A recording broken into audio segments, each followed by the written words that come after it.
Okay, so here we go, everyone. Welcome. It's great to see everybody back this week. And so glad to have you here and thank you for joining this event. All right, before we begin, couple announcements. One, I think this is our last program now of World War II month, as the month is coming to an end here. So thank you all for participating in the many things we had for that.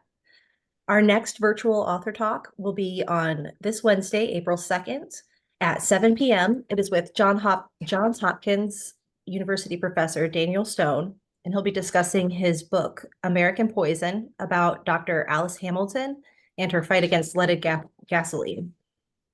And so look forward to that one.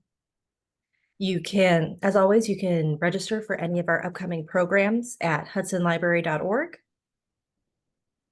If you are interested in purchasing a house in the mountains and you didn't get the link from last week's trial, I put the link to the Learned Owl bookstore in the chat.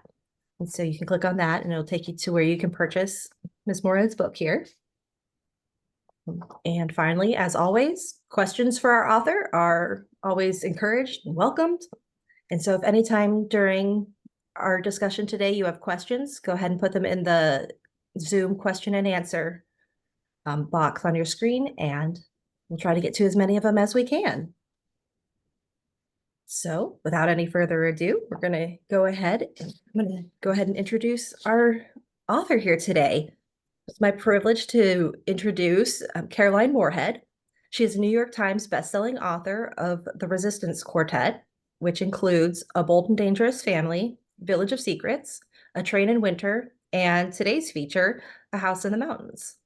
She's also written American Cargo, which was a National Book Critics Circle Award finalist. She's an acclaimed biographer and has written for the New York the New York Review of Books, The Guardian, The Independent, and I'm sure many other things. This program is part of the World War II month, as I said, and so we're really excited to hear about this region and this part of that era. So welcome, Ms. Caroline Moorehead. Thank you very much. So as we get started here, what inspired you to write about the World War II era? Your whole quartet is about that era and usually smaller known parts of it. I think what started me off was that many years ago, I was sent a book by somebody called Charlotte Delbo, who was a theater person in Paris. And she had been put on a train for Auschwitz. And I discovered I was interested in her book. It was her memoirs, and she'd survived, which was rather unusual. And so I thought, I wonder what her story was. And I discovered that she'd been one of 221 women, the only train of non-Jewish women to be sent to Auschwitz. And they were mostly resistors of one kind or another. So I decided to write a book about that train and what happened to these women. So that took me France, the war. And after that, I began to think, well, I might do another one. So I looked around for places in France where the French had behaved well, because the point about the Auschwitz book was that the French had behaved appallingly. They'd arrested these women, sent them off to Auschwitz.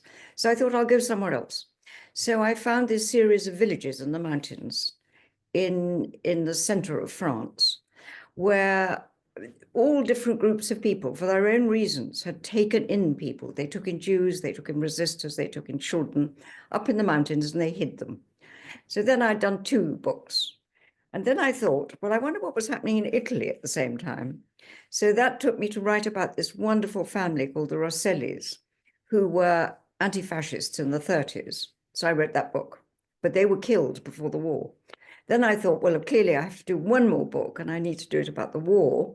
So then I thought to myself, I wonder how many partisans there were in Italy, because people always rubbish the idea that there were a lot of partisans in Italy. And I found to my amazement that there were thought to be 600,000 partisans. So I thought, heavens, I can't write about 600,000 people. So then I thought, well, what about the women? And so I found these 4 women, all of whom knew each other. They were friends, but one was much older than the others. And they were in different parts of the north. So I thought what I would do is I would take these 4 women in and around Turin and the mountains above Turin and do their partisan war. And in the process, bring in the wider partisan picture. It's a rather long answer, but that's what took me there. But no, that's an excellent answer. So, and it kind of answers where I was going next, was how you picked these 4 women, because they were spread out and they were different. Well, Ada was different, was older than the rest, and how they all tied together was really quite remarkable. The thing is, they came together. Yes. They knew of each other before the war, but Ada, who was the eldest, and she related back to the Rosselli book because her husband and she had been friends of the Rosselli brothers. So it was quite nice. It dovetailed into the new book. And she went into the war aged 42, and she had a 17-year-old son who became a partisan. So they were and she'd written these wonderful diaries. So they became my sort of nucleus, and the others fed in. I wanted one who was very much caught up with the Jewish resistors, and a friend of Primo Levi's. And I wanted one who was a Valdensian, who was there because of her religion, and one was a young doctor. So it gave me the sort of map. And I partly took them because there were so many good papers and letters. I mean, I was slightly steered in their direction because I knew I would have a lot of material. So how did you go about researching them? You found all this material, and so where did you go? In Italy, which is rather wonderful, is at the end of the war in Italy, money was raised for all the major cities to have an archive of the war. In fact, it's called an archive of the resistance because Italy came out of the war wanting to show that it had had an active resistance. So there is one in Turin, one in Florence, one in Rome, and they have incredibly good library. There's a library and an archive, private papers, letters, diaries, documents, books, memoirs, war reports, they're all there. So I did a lot of work there. And then I traced the descendants of the 4 women. And one of my favorite characters, in fact, was not the 4 women, but was the nun. I don't know whether you remember about the nun. She was a nun who was in charge of the women's section of the Turin main prison during the war. And she was constantly receiving Jewish women and their children, ready to send them off to the camps. And she went to incredible lengths to hide them, to get the children out in laundry baskets. And I became really fond of her. I loved how some of her reactions were just like, I don't know where they went. Because I think they were around here somewhere, but I'm not sure where they went. yeah, she was perfect. All right. So you really, those main libraries seem like they seem so well organized, which is awesome, because so much of World War II history, at least from the United States side, is there's so much focus on Germany, obviously, and then France is largely involved, but you don't hear a ton about Italy until you really start diving into things. And so that's part of what I found particularly interesting. And for me, you see, because what I really do like is finding little stories that nobody else has written about. And I grew up in Italy, so Italian is my second language. So it's absolutely obvious that I should try and look for stories in Italy. In fact, since then, I've done 2 more Italian books, and I'm just about to do another one. I mean, Italy is a lovely place for research. I still have a family house there. The other wonderful archives are the Mussolini archives in Rome, in the National Archives. Mussolini had a chief of police called Bocchini, and he planted spies in every single little bit of Italy. And the spies every day wrote reports, which went back to Rome. They were typed up and they were filed. So if you go into those archives, you learn everything about Italy during fascism. So it's an incredible trove of stuff. That's amazing. Yeah, I was going to ask you because your biography says that you live in London and in Italy. And so are you from the Turin area where these women were, or? No, my father built a house in southern Tuscany when I Oh, was a child, so I grew up there. But no, nice. Turin was new to me. But again, you see, I quite like going to new places. And the last part Yes. I've done is set in Sicily, which I knew very little about. Yeah. I've been fortunate enough to visit a few times, and it's just a gorgeous country all around. It is. All right. So can you tell us a little more about Mussolini and the era? Because the book was focused so much on the partisans, was almost a he was a catalyst in the book, obviously, but he was almost a supplementary character. But it's quite remarkable how he stayed in power for so long while having so many enemies, including within his own family, like his son-in-law. Absolutely. The thing is that after doing that book, I've done a book about Eda Mussolini, Mussolini's daughter, because the bit I hadn't written about in Italy was the fascist years. So I took Eda, who was 12 when her father came to power, and who by the end of the war had seen her husband shot by her father and her father shot by the partisans. So there were these 20 years that I used to tell the story of fascism, which of course is very interesting. And, you know, people talk, though we're not going to get into that direction, about whether or not Trump has vestiges of Mussolini about him. And one has to remember about Mussolini that the first years that he was in power, he did a lot of good things for Italy. He was violent. He had his squadristi. They attacked people. The left was eradicated. That's all perfectly true. But what he did was he introduced paid holidays for workers. He set up clinics for mothers and children. He built roads. He improved food situation until it all went wrong in about 1935. He did a lot of good for Italy. And every time I say that, I feel terrible because his reputation is as this murderer, but he was not in the same class as Hitler.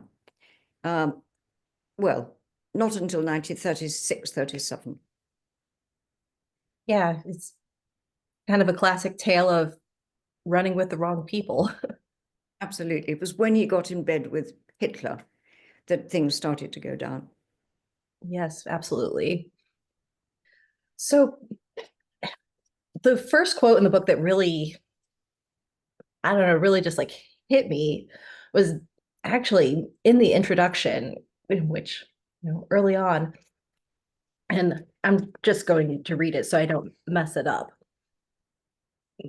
But so it was said that for Ada and her friends, the stories that you tell us about were about creating a new, fair, democratic society in which women were, by law, to be equal partners in work and in the family. That it was not to be, that Italy could have changed but didn't, but did not, is one of the tragedies of what Ada called, and I'll mess up the Italian, of course, La Nostra Battaglia, which is our battle. And so the women, they risked their lives, gave their lives in some scenarios, and fought so hard with the expense of so much. And that, how much did they accomplish, really? Can I just go back a little bit? Mhm. During the fascist years, women were kept at home. They had thought they were going to get the vote in 1924, but Mussolini made sure they didn't. They weren't allowed to take the top jobs in universities, colleges, industry. They'd all been doing quite well in Italy up until just after the First World War. And they were sort of sent home. Their role in life was to get married, have children, especially sons, because Mussolini wanted to build up the demographic of Italy. And so all these young women who went through the 30s, they knew nothing but fascism, but they were not allowed out in the evening. They only saw their future in terms of marriage.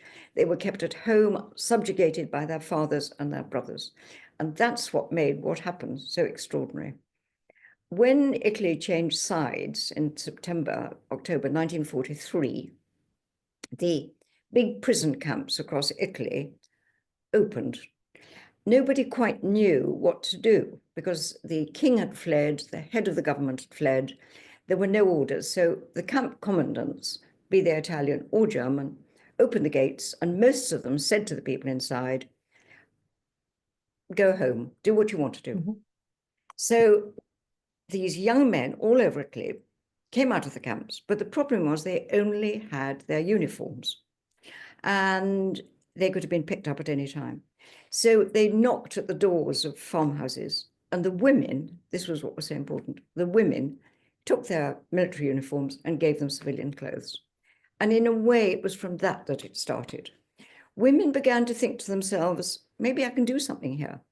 And as the Germans occupied Italy and the Allies moved north and there was civil war and people were fighting and Mussolini was reinstalled in the north, so these little groups began to form.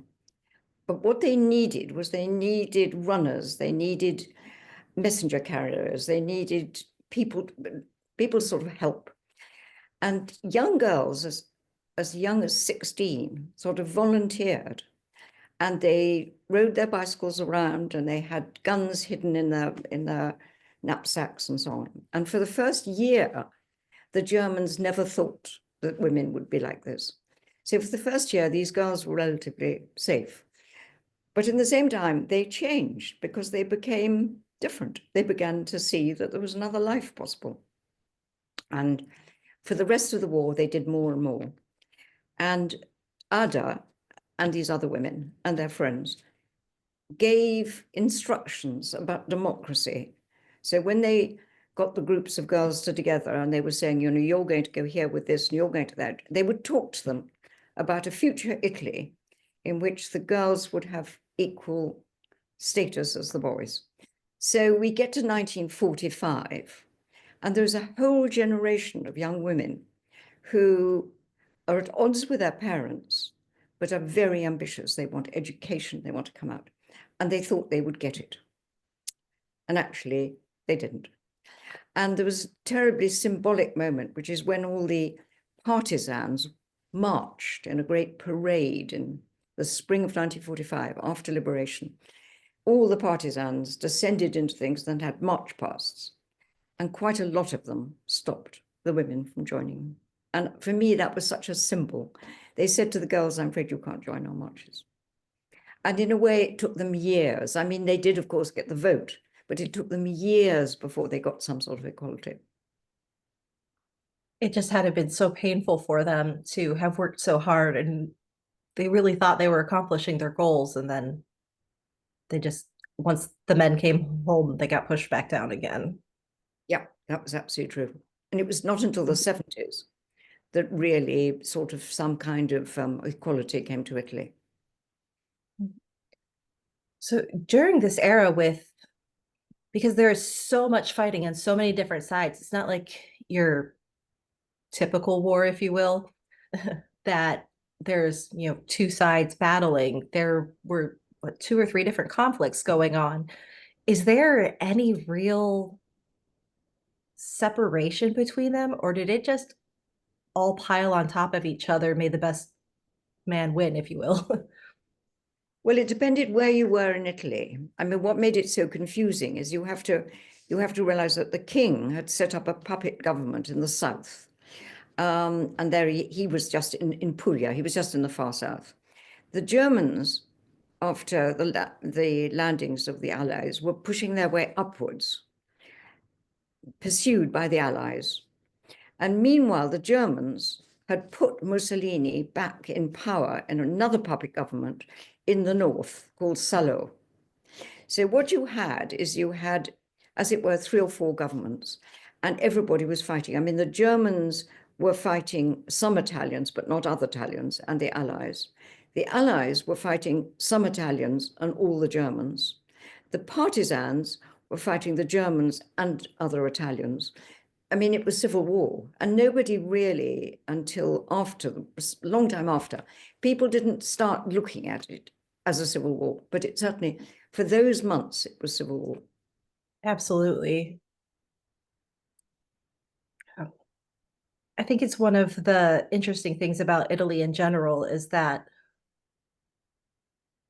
we think of it as the country that it is for most of all of our lives, that, you know, it's the boot one in Italy or in Europe. But it really wasn't unified and what it is today until this era that we're talking about and after. And so I it's think that's always interesting. Oh, go ahead. I think that's absolutely right. I mean, unification did not bring unity. And you have to remember, in the First World War, by which time Italy had been unified for 40 years, the troops serving did not speak the same language. So they spoke half a dozen different languages. Because really, effectively, the states had stayed separate. I mean, it still isn't in some ways unified. If you think that there's the North and the South, there's the impoverished South and the industrial North. And some years ago, a political party made an effort to secede in the North. You know, they wanted to have the rich North separate. So in many ways, you know, people still talk dialect in the South. It is still slightly fragmented. Yeah. I suppose you'll find that in just about any group of people, whether it's a country or anything. There are going to be different pockets here and there. Yes, but I think it's probably more marked in Italy. I think unification did less well in Italy than in other places. Excellent. Interesting. Yes.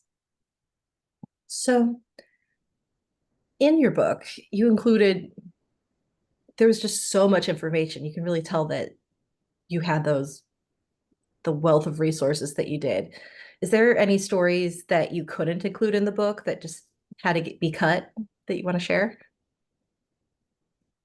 There were more funny stories about the individual partisans that made me laugh, and I don't think I got them in. One was about a very feisty young woman in Milan, and they were very, very short of leather and leather for shoes and so on. So what she would do is she would go into these big hotels, which had been commandeered by the Germans, where there were big squishy leather sofas, and she would take with her a knife, and she would sit there and sort of spread herself out.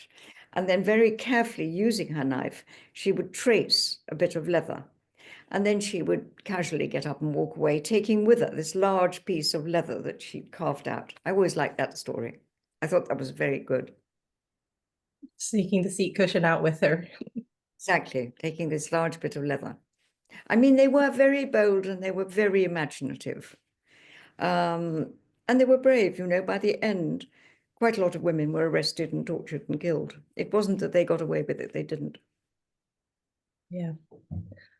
We have a question from one of our attendees. It says, in your research, are there any connections with the women and men who were part of the resistance in Greece during the war? No, not in my case. Now, it's not that I wouldn't have liked to have written about it because I'm interested in it, but I don't speak Greek. And I always thought it was really important that I do my own research because I think research is writing. And I grew up, as I said, in Italy in a French lycée. So I can do with the French and the Italian archives, but I couldn't do the Greek archives. And I was always aware of the Greeks and the resistance, and I was always thinking what a wonderful story it was, but I haven't been there. That's fair. Good to know where your specialties lie. In the four books in this quartet, you bounce around from, France to Italy and back and forth. What are some of the similarities and differences between these regions? You kind of briefly touched on it earlier. Well, it's always seemed to me extremely interesting that actually the resistance, and certainly the legacy of the resistance, is very different in France and Italy. Italy didn't do all that well in getting rid of the past, but it faced up to it in quite a considerable way. Hence these resistance places, hence there are monuments everywhere. There is a sort of sense in Italy that it has been important to come to terms with the fascist past. What happened in France was that de Gaulle said, we will deal with the collaborators quickly and harshly. And after that, we're going to forget the past. So for the first 2 years after the war, after liberation of France, there were a lot of trials and people went to prison. But they didn't catch the big collaborators, and who many of them just lived on perfectly all right. And they somehow, it got buried until the 90s when there were some big trials. One of the most interesting things when I was doing the French book, there was a big camp in Lyon from where they deported many Jews. And it was called something like Versieux. And so when I went to Lyon, because I wanted to look into this, so I then started, I thought there would be a monument. And I started asking around, where was the camp? And people said, well, I'm not quite sure, it might have been over there and so on. So I searched and searched and searched. And finally, I located where it had been. It was now a garage, but there was no monument to it. Now, you wouldn't get that in Italy. In Italy, and certainly you wouldn't get it in Germany, where the concentration camps and so on are incredibly well curated. People go there, school groups go there, they've got libraries, they've got pictures, they've got archives. There wasn't even a plaque to this place, which gives you a slight difference in the approach to it all. Wow, that's remarkable. Let's see. So now we're kind of bouncing around for questions here, but so you mentioned how the role of women didn't change much after the war was over, despite their efforts. Were the women in other regions, was it different for them? For any of them more successful? It's probably worse than in the north, because again, the north was always ahead of the south. It was always said that Florentine was the intellectual capital. Rome was very old-fashioned. It was a sort of pocket of aristocracy. And the industrial triangle in the north was where most happened. I mean, Milan was, after all, where the financial center was. So in a way, what gains were made mainly in the north. I think if you'd gone to a village in the far south of Italy in 1952, you wouldn't really have noticed a difference from 1935. I mean, I think that the women in the south just took a very long time to find any sense of equality. That's my feeling. I mean, the other thing, of course, is memoir writing. After the war, many men resistors wrote their memoirs. And, some were straightforward and excellent, some quite self-serving, but all made the point that it was a man's world. And it took a long time for women to start writing books saying, hang on a bit, we were there, we did this and that, we were with that man. He hasn't mentioned us, but we spent 2 years fighting by his side. So, the whole of that was closed off after the war. Makes you wonder how much Mussolini's focus on have sons and how much of that impacted the men as well. And this is the role we need to fill in order to fit in with society. Absolutely. As much as everything. Absolutely. I mean, I think what a lot of people forget is how long Mussolini was in power for, because people tend to think that Hitler and Mussolini came to power about the same time. In fact, Hitler was 1933 and Mussolini was 1922. So, there was these 11 years when Mussolini was sort of getting on with forging a fascist state, which meant a state in which boys were exalted. I mean, at the weekends, they all did the dopolavoro, which was this sort of compulsory club, if you liked. And at the dopolavoro, the boys marched, they carried wooden guns, they wrestled, they played competitive games. And in the girls' club, they sewed, ironed, sang songs, and did a little bit of acrobatics. And, the whole generation. So, if you get to 1945, you get somebody who was born in 1920. They are 25, but they have known nothing but fascism. So it's amazing in a way, the speed with which Italy became a democracy again. Absolutely. Honestly, the the camp that you said reminds me a little of the difference between Boy Scouts and Girl Scouts, even when I was a child here, is that, I know my brothers were always, um, going out, they do the archery and the, hiking and all of that. And well, in Girl Scouts, we made crafts. And I know that's not everybody's experience, but it was largely mine. All right, so we have a couple other questions from people. One is saying, can you speak to Mussolini's downfall, his association with Hitler, and the role of Italian women in your book? Yeah, that's Any it's more? quite a large subject. About his downfall. His downfall really was sort of preordained in a way. Just very quickly to remind everybody, in the end of July 1943, he was overturned in a coup. He was taken prisoner by the Italians under the king, who was quite sort of active, sent to a prison camp on an island, and from there moved to a hotel on the top of a mountain, from which he was rescued by Hitler's troops, paragliders, very sensational. Hitler flew him to Germany and then back to Italy and set up this puppet government. Now, from then on, he was really Hitler's creature, because though in theory he was head of government, he was head of his new government, in practice he had Germans sitting by his side. And he didn't really make any decisions that weren't made by Hitler as well. And he became an increasingly pathetic figure in Salo. And at the end of the war, which after all came quite quickly, with the last bit, with the Allies advancing north, he was caught by the partisans. And he tried to hide in a lorry wearing a German greatcoat. Anyway, he was found, and he and his last mistress, Claretta, were shot. And there is a gruesome photograph of their bodies hanging in Milan. And that all was much the same time as Hitler died in Germany. So they really died quite quickly. I mean, there's a very interesting bit about Mussolini and Hitler, because his daughter, Mussolini's daughter, Edda, was married, as you said, to Ciano, who was the foreign minister. Now, really one of the few people who Mussolini really loved was his daughter, Edda. And for Edda, Mussolini was definitely the man who counted.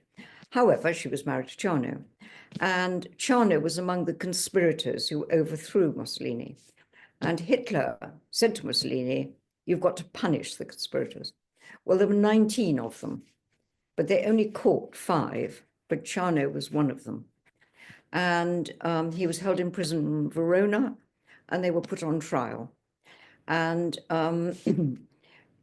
it's quite a romantic story, because he and Edda hadn't been very close, but they became very close. There are these wonderful prison letters and so on. Well, as was expected, the 5 men were sentenced to die, to be shot. Now, the great question is, could Mussolini have saved his son-in-law, the husband of the girl he loved? He always said he couldn't. He said he didn't hear about it in time.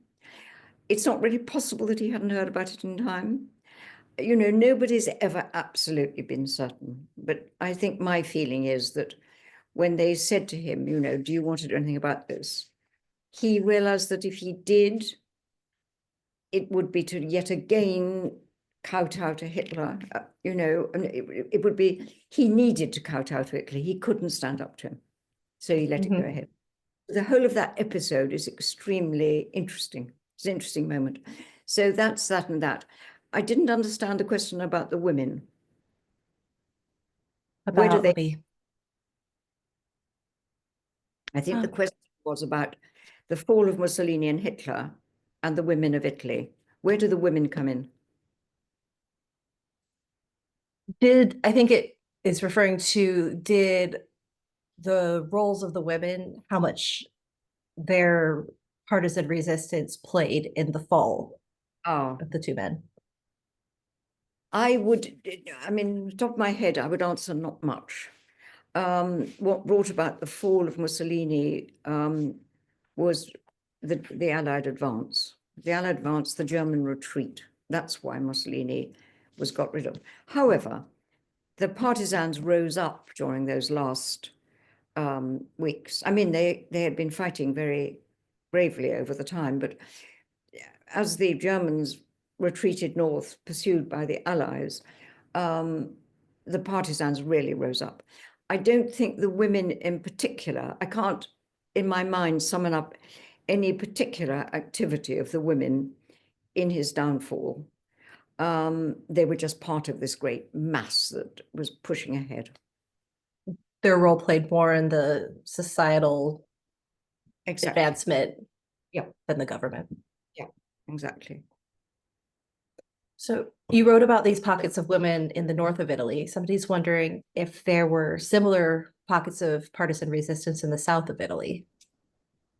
Well, not much in the south, because the Allies landed at Salerno, landed in Sicily, crossed over to the mainland, and pressed on north. So quite quickly, anywhere below Cassino, sort of Naples and Cassino, was liberated territory. So there were no partisans. And then, of course, there were the bit occupied by the Italians. There were no partisans. But you start seeing partisans from Naples north. We're very active in Naples, and they liberated Naples themselves.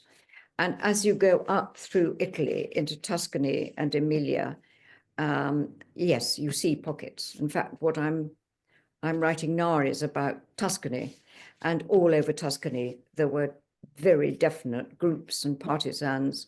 The same picture as in the north, from about, and you see, Rome was liberated in June 1944, but there was still 9 months of war to go. So it took them a very long time, the Germans, to get from Rome to the north. And during those 9 months, there were pockets of partisans, men and women, all over the place.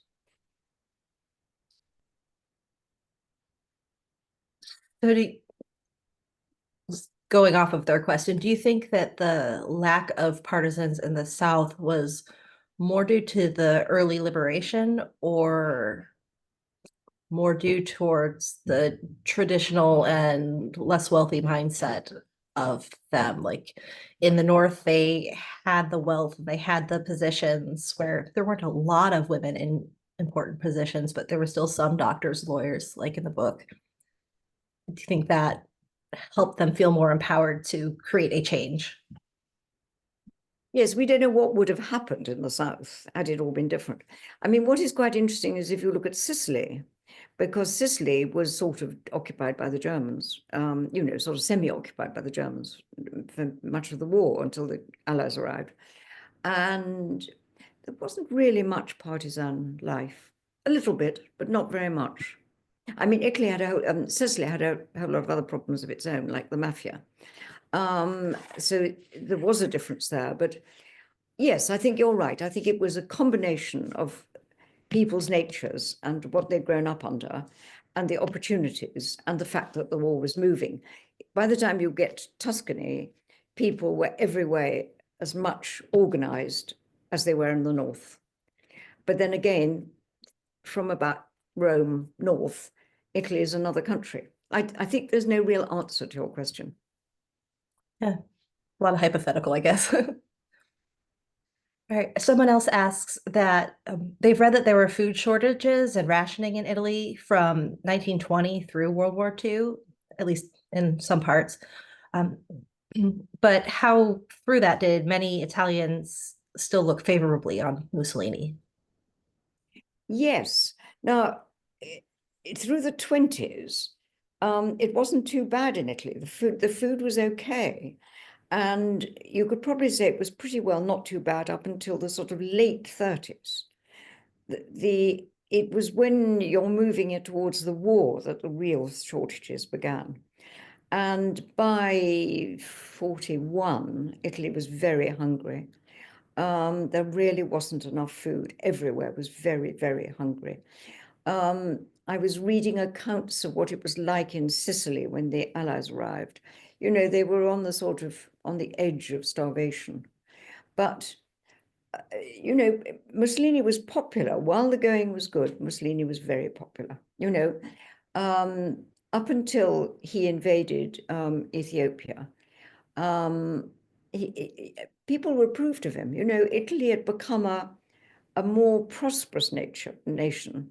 And he'd also done something to sort of instill a sort of sense of pride in Italy, which the Italians felt they had lost with the Versailles Treaty and the terms of the end of the First World War. Italy had become a sort of minor player. And what Mussolini did was to sort of make it a major player. And, you know, the Italians liked that. I mean, they liked the fact that they were, you know, part of the big world again. Makes sense. Somebody else is asking, are there any living descendants of Hitler and Mussolini? Not that I know of Hitler, but of Mussolini. Yes, indeed there are. Two of them are in politics. There's an Alessandra Mussolini and I can't remember what the other girl is called.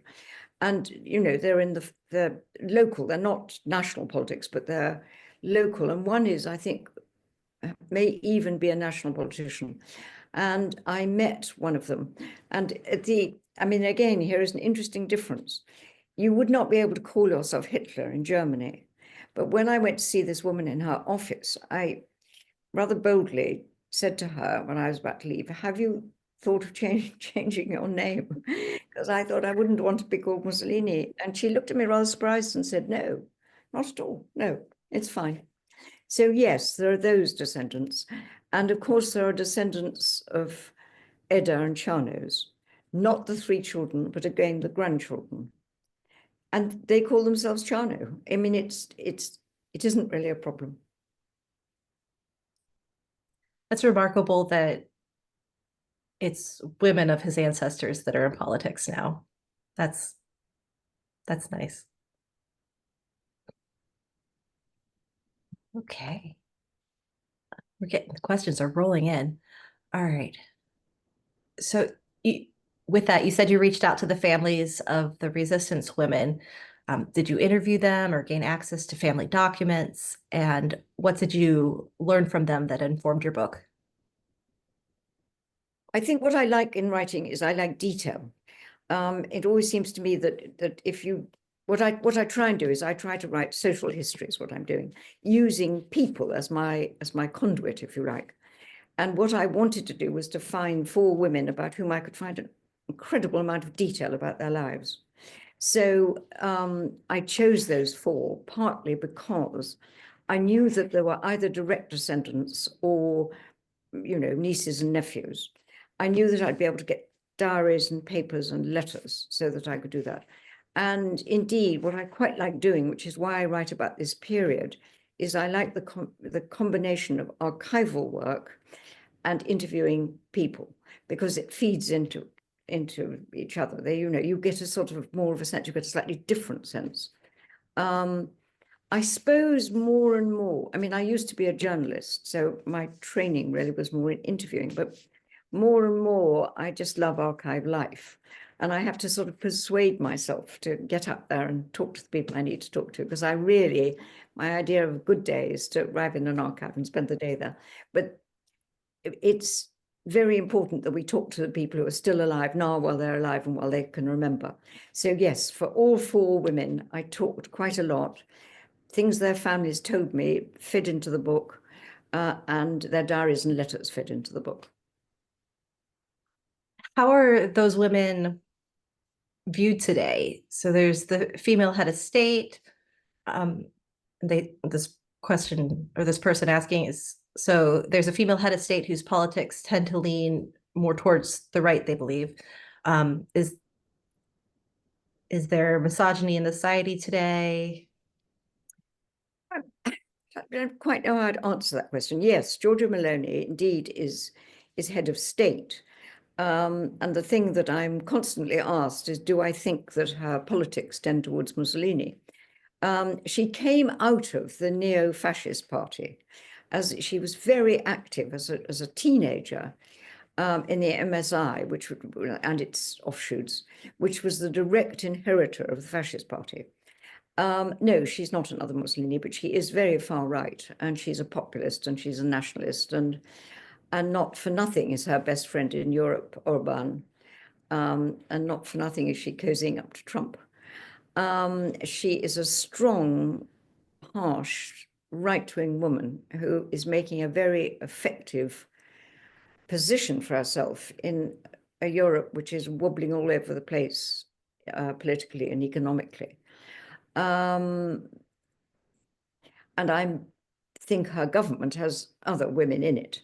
So I would say that Italy is probably now much like other places, but maybe not in the south, maybe still not in the south.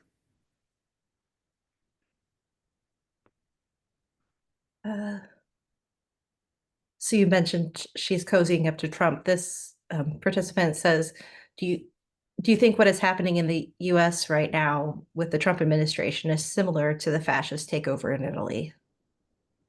Oh dear, I Sorry, maybe I shouldn't ask that, but don't get want your to be opinion, strolling opinion.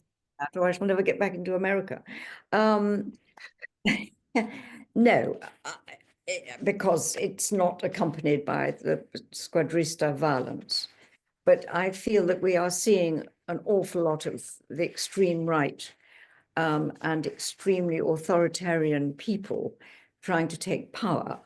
So in that sense, of course, you know, and it's also true of Orban or Marine Le Pen in France, or some of these German and Austrians. You know, this is a form of modern authoritarianism, which is, no, it is not Mussolini, but it's extremely alarming for Democrats. Is that quite a tactful answer? I think yes, and I think we'll leave it at that because neither one of us want to get ourselves in trouble. All right, let's see. I'm just going through the different people's questions at this point. So, do you have any knowledge about wartime roots or origins of Italian film that flourished in the post-war period? What was going on in the arts? Yeah, that's a very good question. In 1930, the 1930s were a golden age of movies in Italy. First of all, they were making silent films. Then Cinecittà, which is this, it's like Hollywood, opened just outside Rome, opened by Mussolini. Mussolini loved films, but what he really liked was Laurel and Hardy. But there were many films being made, black and white films, and they were called white telephones. They were called the films of white telephones because all the sort of romantic, sort of young women who were getting sort of early little jobs in offices and secretaries, everybody wanted to have a white telephone. So these films were called the white telephones. And they were charming. They were about shop girls and teachers and so on.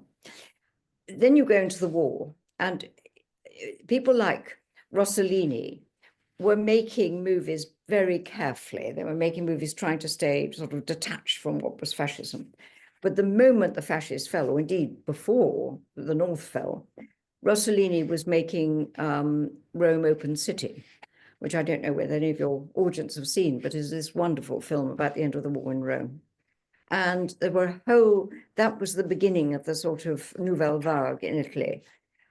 Realistic, gritty, black and white, uncompromising attacks on the war and what it had been like. And many of these movies are wonderful. So what you get is this huge amount of movies before the war, sort of people making wartime movies, and it was slightly sort of during it. And then afterwards, this huge flowering of movies. Seems like it leads to, Italy in general has always been large in the arts, and once they could, they picked right back up with it. Absolutely, yes. Another person asks, during Mussolini's 2 decades of rule, were there women public figures besides Etta that Italian women could look up to? There were a few film actresses, and And they were looked up to, yes. They were sort of starlets of these movies, and they were very, very well known. Otherwise, no. And what made Edda so interesting was that she became the sort of acceptable face of fascism. She was married to Chano. Most of the fascist dignitaries were sort of rough and ready, quite brutal, quite vulgar, uneducated. But Edda and Chano spoke French and Italian and English. They looked terrific. Edda was not beautiful, but she had lovely clothes and looked very good. And so she became a sort of model. But the problem was she was quite wild. And if you read the archives in Rome, there are fascinatingly complaints from the public to Mussolini. Why do you let your daughter behave, whatever it's like a slut, like a whore? But otherwise, for most people, she was the acceptable face. I mean, she went off on missions. When she was 25, she went to Germany to meet Hitler. She came to England. And people copied her style. Yes, but I didn't come across others. It was remarkable to me within your book, and I started poking around in your biography of Edda, that I think that needs to be my next read, that she supported fascism so much and she was such a face of fascism, but her life did not follow the tenets of fascism at all, and how she handled, well, how she got away with all of it. Exactly. I mean, the point is, what I rather loved was a moment when I realized that there were these dictates against wearing trousers for women, wearing trousers, smoking, drinking. And she wore trousers all the time. She smoked like a chimney and she drank like a fish. And I mean, by and large, she got away with it. I mean, she did not obey these clear rules that Mussolini put in place because he was devoted to her. He loved her. Mm-hmm. So as we're getting close to the end of our hour here, is there any other stories, or I guess you mentioned the story about the nun, you've mentioned a few stories about the women. What was your favorite part? Like, what was your favorite thing to uncover that the four main characters did through the story? Quite difficult for me to find any one because I pursued them up and down the mountains because they'd spent a lot of time in the mountains. So I went to the places they had been, and I tried to sort of recreate the sort of, in my mind, the sort of lives they had led there. I mean, I suppose going back to my nun, she was my discovery because I knew nothing about her, and it was a long time into the book. And actually, I was just leaving at the end of my research, and I hadn't got much about her. And I went to the prison, which is now a museum, to meet with the man, and he didn't show up, and I had a plane to catch. And I was just hanging about thinking I must go now, and he appeared. And I said, I was just come to see about her. And he said, you've got to let me tell you about her, because I've been collecting material on her for my whole life. And for the next 50 minutes, he didn't draw breath. He told me everything about her that I had known nothing about. So that was, in a way, that was very exciting. I just made my plane. Nice. All right. Well, Caroline, thank you so much for talking with us today, for sharing this, and especially for being able to meet with us the second week and giving us your time. Thank you so much for having me. And may I apologize again for last weekend, when it was very kind of you to have me back. Oh, there was miscommunication on both sides, so we very much appreciate it. Thank you so much. Thank you, everybody who has joined us and watched along, and we'll see everybody in the future. Thank you. Bye-bye. Thank you so much.